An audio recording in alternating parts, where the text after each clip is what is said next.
अध्याय 9 संज्ञा। निम्नलिखित वाक्यों को पढ़िए। 1. मोर हमारा राष्ट्रीय पक्षी है। 2. ताजमहल प्रेम का प्रतीक है।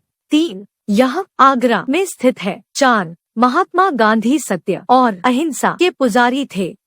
5.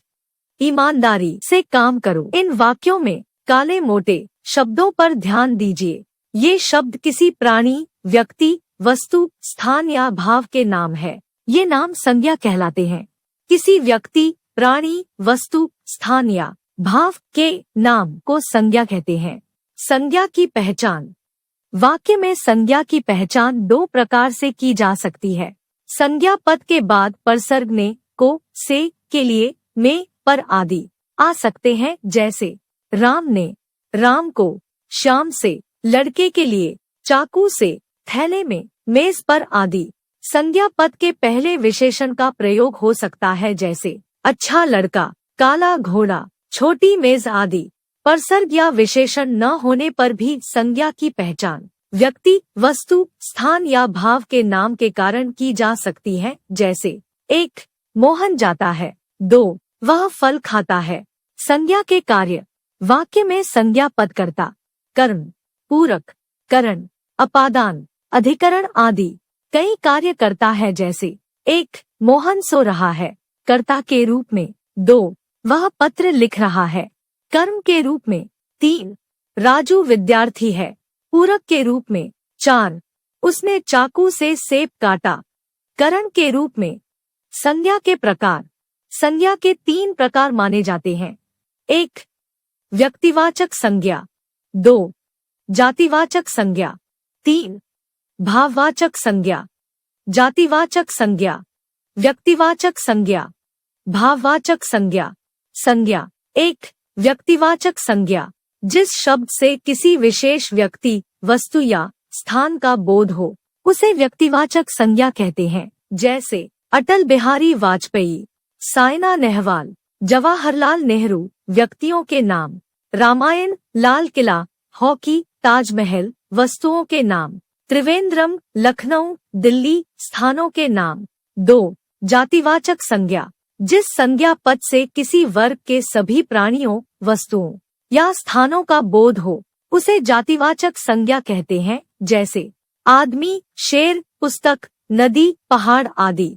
पक्षी उड़ रहे हैं, बच्चे खेल रहे हैं, पर्वत से झरना बह रहा है। इन चित्रों में पक्षी, बच्चे, पर्वत, झरना सभी वर्ग या जाति का बोध करा रहे हैं, अतः ये जातिवाचक संज्ञाएं हैं। 3. भाववाचक संज्ञा। जिस संज्ञा पद से किसी भाव, गुण, अवस्था आदि का बोध होता है, उसे भाववाचक संज्ञा कहते हैं, जैसे सत्य, न्याय, प्रेम, दया, क्रोध, सुंदरता, बुढ़ापा आदि। बुढ़ापा बुरा है, मुझे ऊंचाई से डर लगता है, माँ ईश्वर की भक्ति करती है। इन वाक्यों में बुढ़ापा, ऊंचाई, भक्ति आदि भावों को केवल महसूस किया जा सकता है। ये सभी भाववाचक संज्ञाएं हैं। समझिए, अंग्रेजी व्याकरण के प्रभाव के कारण कुछ विद्वान संज्ञा के 2 भेद और बताते हैं। 1. द्रव्यवाचक संज्ञा। 2. समूहवाचक संज्ञा। आइए इनके बारे में भी जान लें। 1. द्रव्यवाचक संज्ञा।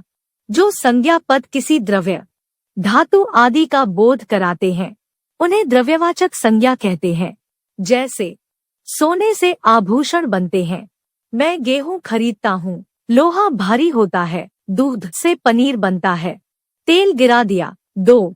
समूहवाचक संज्ञा।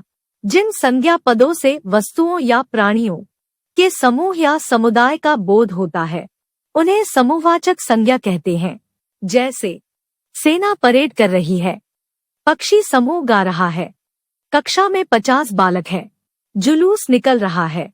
भाववाचक संज्ञा बनाना। 1. जातिवाचक संज्ञा से भाववाचक संज्ञा बनाना। जातिवाचक संज्ञा। भाववाचक संज्ञा।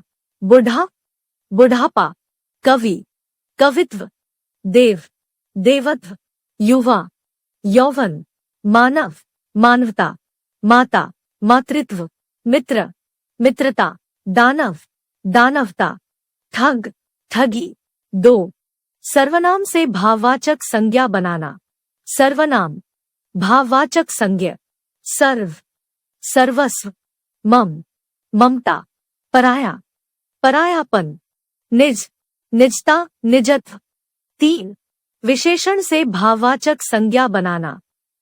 विशेषण, भाववाचक संज्ञा निपुण, निपुणता, मिठा, मिठास, सर्द, सर्दी, योग्य, योग्यता, सादा, सादगी, मोटा, मोटापा, धीर, धीरज, धैर्य, उचित, औचित्य। 4. क्रिया से भाववाचक संज्ञा बनाना। क्रिया, भाववाचक संज्ञा खेलना, खेल, हारना, हार, धोना, धुलाई, जीतना, जीत, पढ़ना, पढ़ाई, थकना, थकान, सिलना, सिलाई, भागना, भाग।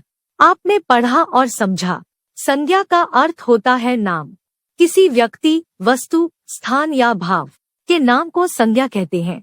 संज्ञा के मुख्यतः 3 भेद हैं: व्यक्तिवाचक, जातिवाचक और भाववाचक।